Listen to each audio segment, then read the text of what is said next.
Assalamu alaikum wa rahmatullahi wa barakatuh, and welcome back. Before we broke, we were looking at aspects of professionalism within the contemporary Shia Madrassah, primarily in the UK. However, I'm sure many of the aspects which we discussed and we will be discussing in the future are applicable on a global level wherever the madrassah manifests itself. So this professionalism which was being addressed, we previously looked at number one, prior reading and questioning, and an explanation was given with regards to that. Then not teaching what is not known, a very important factor, not engaging in those doubtful things, but allowing our students to take from us certainty, that which is clear, that which has clarity, that which we understand. And when we don't understand anything, when we don't know something, we simply say, I don't know. And the benefits of that are many, as was explained.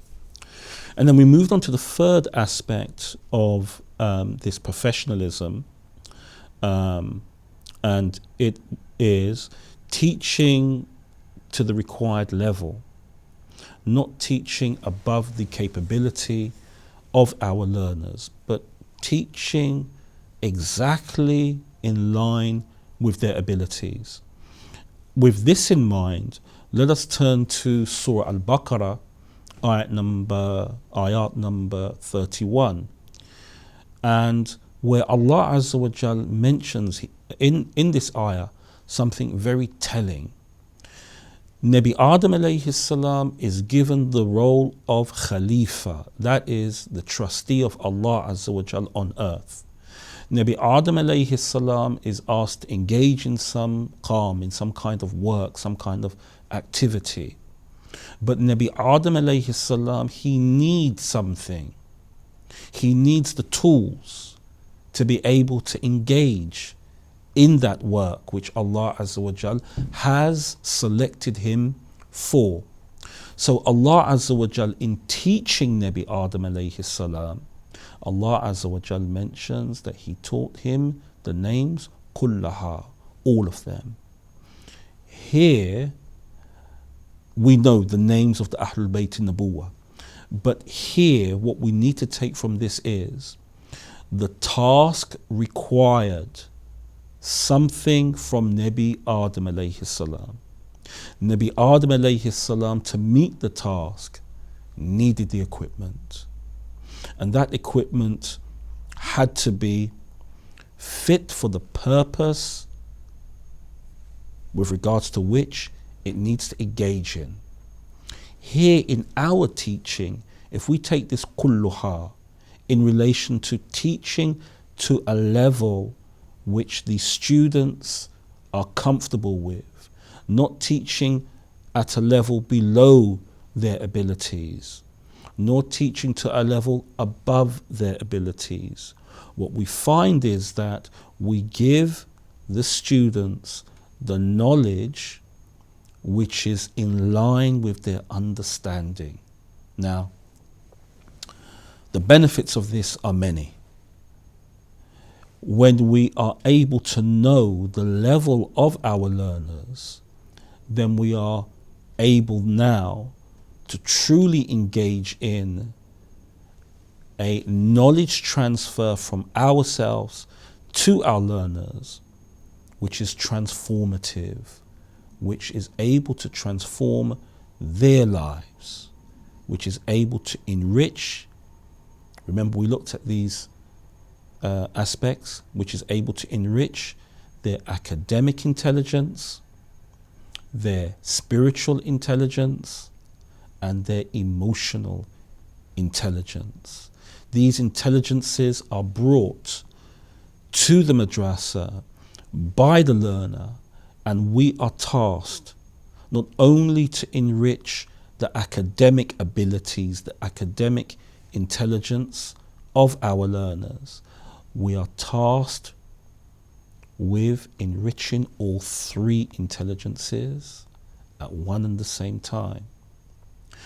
And if we are teaching at the level of the learner, then that is a good starting point to begin enriching the spiritual, emotional, and academic intelligences of the learners within our learning environments which we create within the madrasa.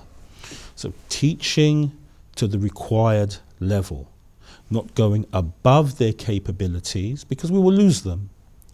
And by losing our learners, then they become disheartened with the whole process. They become bored, because no matter how highfalutin the language is with regards to our knowledge delivery, the learners will be lost. Let me give you an example. I remember when I was in a majlis many years ago, and the individuals in the majlis were, alhamdulillah, they were simple believers, but simple doesn't mean simplistic.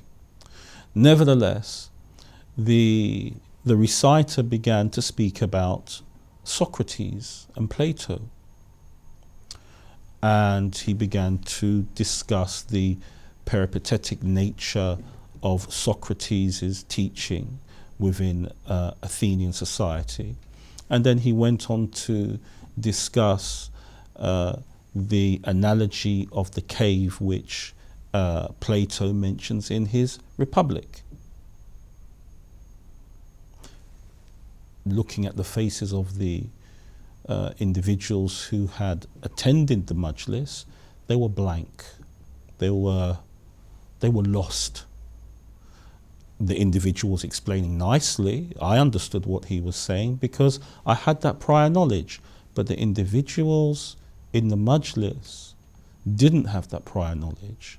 And so although what the speaker was saying was extremely meaningful and very insightful, the angle which he took with regards to Socrates and Plato, it was lost on the beloved attendees in the majlis. So we may have certain things that we want to impart to our learners, and we may be extremely passionate about them, but it doesn't mean that we have to deliver it. We have to deliver things according to the ability of the learners, not below and not above. And that is one aspect of professionalism as it shows itself within the contemporary Shia Madrassah. One of the other aspects of professionalism is our taking time to know the learners and embracing their personal biographies. Whenever I mention this in teacher training seminars which I run, I'm always questioned by our respected attendees, and they say, well, Sheikh, how can I take time to know the personal biography of my learner or biographies of the learners within my class? I only have 45 minutes, I only have half an hour, sometimes I have less. And so that if I sit and I speak with them and I get to know them as individuals, I get to know more than just their names, I get to know what's happening in their lives. And when I say get to know what's happening in their lives, I don't mean crossing those professional boundaries, as we will see is another aspect of professionalism within the madrasa, but in a manner showing the learner and learners that we are interested in them, and that with us they are safe, that with us the environment which we are creating for them is an environment in which they can express themselves, they can express their emotions, they can express their spirituality, they can express their intelligence in a manner that is not similar to the manner which they are expressed in school. But the environment which we have created is an environment which is empowering and allows them to express themselves in a manner which is not seen elsewhere. So, knowing the personal biographies of our learners is crucial so that we can engage in a activity which is rooted within transforming the lives of our learners as well as ourselves, enriching ourselves within the process itself. Now, coming back to this aspect of not having enough time, I don't have enough time to speak to the learners. They come in and now I begin, and then I leave. We should not be curriculum led. Our teaching is a teaching within the madrassah which is unique, which is not the same as any other teaching. Therefore, the mannerism, the behavior, the ethos which we bring to the madrassah in teaching cannot be the same as that which is outside of the madrassah. The madrassah is unique in that it is an environment which works to stabilize the personality, the spiritual personality, the emotional personality, and the intellectual personality of those individuals who attend it. Therefore, our role as teachers within the madrassah has to embrace that. So we cannot be curriculum led. We have to lead the curriculum. The curriculum is a tool which we use to convey knowledge and understanding and meaning. So part and parcel of effective teaching within the madrassah is taking time to know our learners, to smile with them, to sit with them, to show them a side of education which they cannot get anywhere else. And that side of education which they cannot get anywhere else is rooted in the life-affirming reality of Tawheed. Because remember, our teaching in the madrassah is aimed at bringing about qurbatan ilallah, a closeness to Allah Azza wa Jal, and nothing else. Everything else can flow from that. Unless we are engaged in that, then we have missed the point of the madrassah. Another aspect of professionalism within the contemporary Shia madrassah is good timekeeping, being on time for our sessions. Yes, we are volunteers, as was mentioned before, but we are professional volunteers. We are enlivened volunteers. We are volunteers who take this task of teaching seriously. The excuse for sloppy timekeeping is not an excuse at all. And what we do is we damage the perception of the madrassah and of the knowledge which is to be gained from the madrassah in the eyes of our learners. We should be as a integral part of our teaching early to our sessions. So we should be in the class before the learners. And this allows us to organize the learning environment in a way which is conducive to learning. which is egalitarian, which speaks of equality within the classroom itself. So being early allows us now to arrange the desks, the chairs in a manner which is conducive to learning. It allows us to tidy up if we have to tidy. It allows us to organize our learning resources, make sure that they are all ready for the session at hand. Good timekeeping was one of the things which Rasulullah sallallahu alayhi wa alihi wasallam was known for.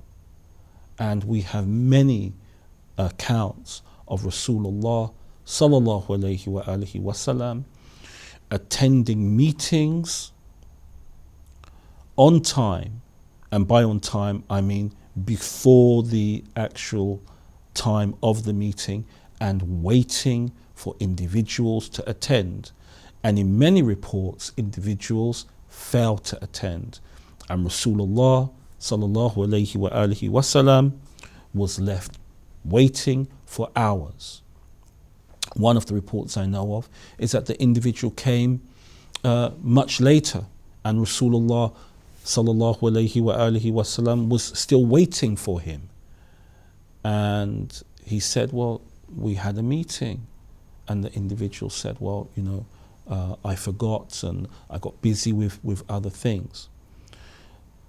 So that when we are asked to teach, and it's a very noble thing to teach in the madrassah, the professionalism which we bring to the madrassah shows itself in our timekeeping.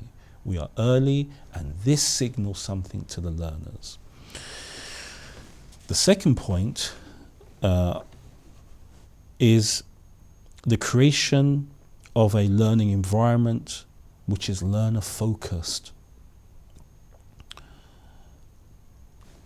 Sometimes I've seen in my practice as a teacher, it can be that we lose focus of what the session is all about.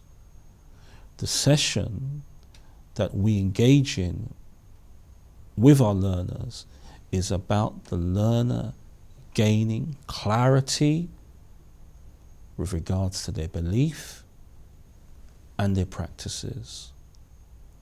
So making the learning environment learner focused is crucial. The learner is placed at the center of all activities, whatever they are, whether the activity is Quran reading, whether the activity is related to an aspect of history, an aspect of fiqh, an aspect of akhlaq. Whatever it is, we place the learner at the center of the learning environment.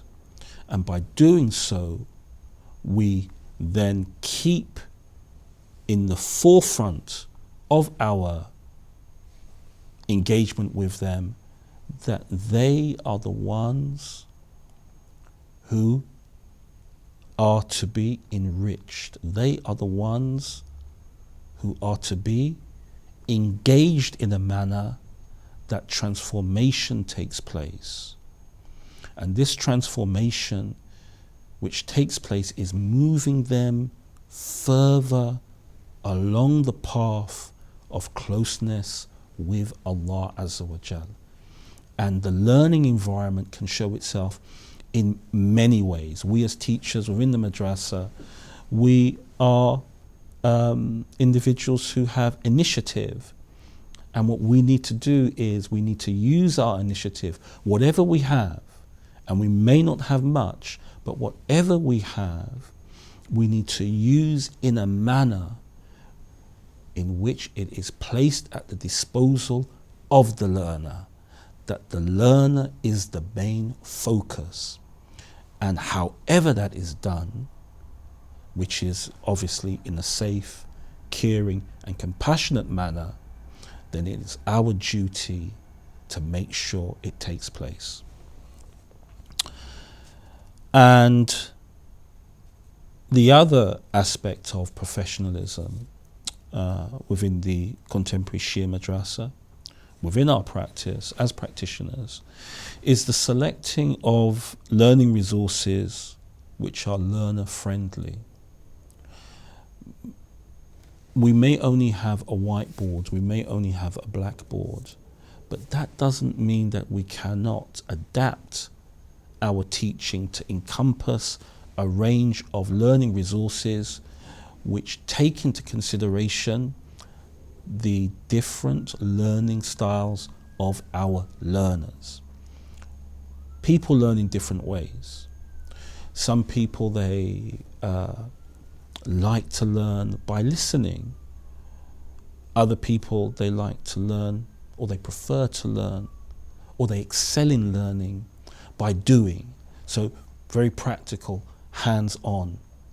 Others, their learning is enhanced by watching how things are done.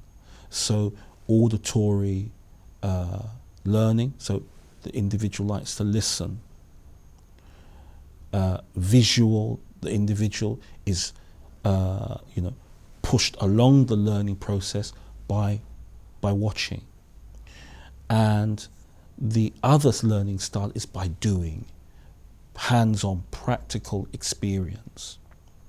We may only have a whiteboard, we may only have a blackboard, we may only have small slates upon which we write, but it doesn't mean that we cannot transfer that knowledge that we have, that we know will enrich the child in ways that are in tune with their learning style.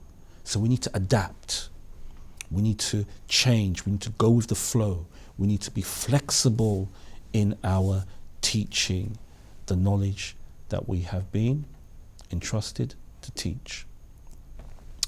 Here I will stop because our time is running out.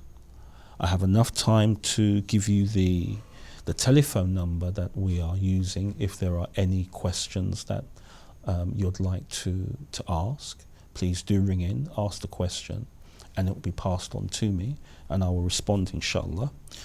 The number for the Watford studio is 0203 318 5801, and we also have an email address, and please use the email address to write in with your comments, with your suggestions, with any observations you have regarding how we as believers can strengthen the madrassah, how we as teachers can engage in education and a learning process and a teaching process which Allah Azza wa Jal will be pleased with.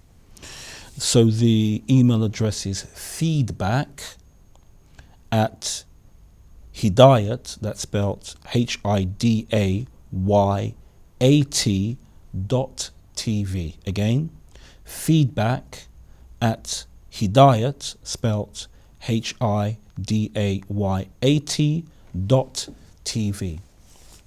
Write in, give your suggestions, let us know your thoughts, your ideas with regards to how we as believers can make the madrassah strong and make it an environment where our children feel safe, feel welcome, and also are able to engage with knowledge which is of a life-affirming and transformative manner.